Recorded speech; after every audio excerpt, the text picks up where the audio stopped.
नाज़रीन गुज़िरियल 9 ॾींहनि खां बिजली बंद होने खिलाफ टंडियल यारवासी सरापा एहतजाज बणिजी विया आहिनि।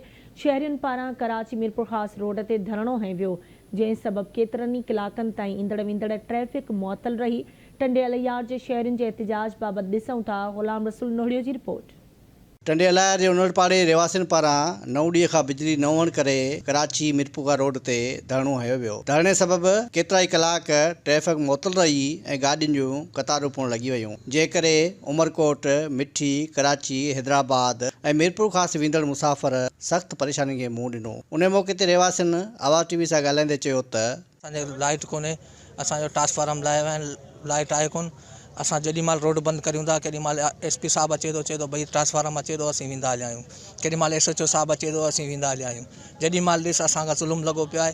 7-8 ॾींहं थी विया आहिनि, घर में पाणी कोन्हे पीअण जे लाइ। सभु ॿार बच्चा सभु परेशान आहिनि। SDO सां राब्तो कयो आहे, ऑफिस ते बि वियासीं। हुन चयो भई हींअर असां ॾे को ख़र्चु कोन्हे, असां ट्रांसफार्मर में ख़र्चु जाम आहे, असां कोन था ठाराए सघूं, तव्हां पाड़े वारा पंहिंजी पटी करे ठारायो। सर इनखे तक़रीबन 8 ॾींहं थिया आहिनि। 8 ॾींहंनि खां अॼु चोथों 5 एहतजाज आहे। हिकिड़ो एहतजाज असांखां वापदा वारनि ख़तमु करायो वाइदो करे, ॿियो असांखां जेको आहे सो HO साहब ख़तमु करायो, SP साहब बि ख़तमु करायो असांखां एहतजाज। तक़रीबन 5 एहतजाज आहे इहो असांजो। इन करे कि उन्हड़ पाड़े में 8-10 ॾींहं खां लाइट बिल्कुलु कोन्हे, जंहिंजे करे न नमाज़ सही पढ़ी सघे थी, विज़ू करण लाइ पाणी कोन्हे, घरनि में वॉशरूम बंदि पिया आहिनि। 8 ॾींहं तव्हां पाण सम्झी सघो था कि 8 ॾींहं पाणी न बंदि हुजे त माण्हू कलाक में मरी वञनि। या 8 ॾींहं में पाणी हाणे असांखे ॿाहिरां त कोन ॾींदा।